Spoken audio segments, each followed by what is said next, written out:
કેમ છો દોસ્તો? હું છું પાર્થ. સિનેમા સાહિત્યમાં તમારું સ્વાગત છે.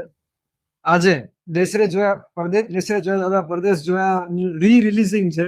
27 વર્ષ પછી 27 વર્ષે રિલીઝ થઈ રહી છે. એટલે મારી સાથે ફિલ્મના વિલન નું જે પાત્ર ભજવ્યું છે રાજદીપ સર તો મારી સાથે છે. કેવી લાગણી છે સૌથી પહેલા તો?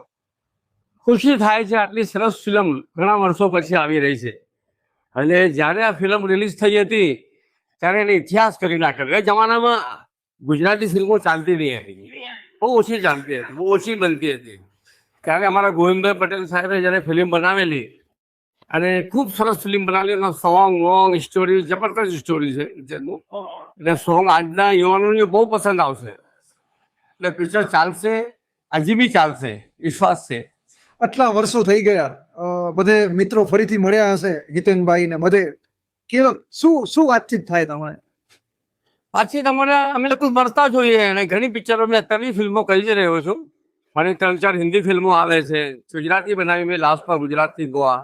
એટલે અમે ફિલ્મો મળતા જ નહીં, પણ અમને બધાને ખુશી થાય છે કે ઘણા વર્ષો પછી આપણી એક સરસ ફિલ્મ જેને ઇતિહાસ સર્જેલો એ ફિલ્મ રિલીઝ થઈ રહી છે, એનો આનંદ છે.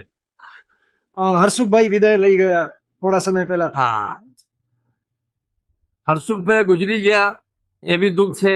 આ ટાઈમે હર્ષુભાઈ હોત તો એને ઘણો આનંદ થશે. હર્ષુભાઈને બી હર્ષુભાઈને બી ઘણો આનંદ થશે કે આ ફિલ્મ રિલીઝ થઈ રહ્યું છે. અત્યારે અમારા હરીશભાઈ પટેલ બધું હાથવી રહ્યા છે, ગોવિંદભાઈના સન. આ પિક્ચર રિયલી આજના યુવાનોને પણ ગમશે, 100% ગમશે. Thank you.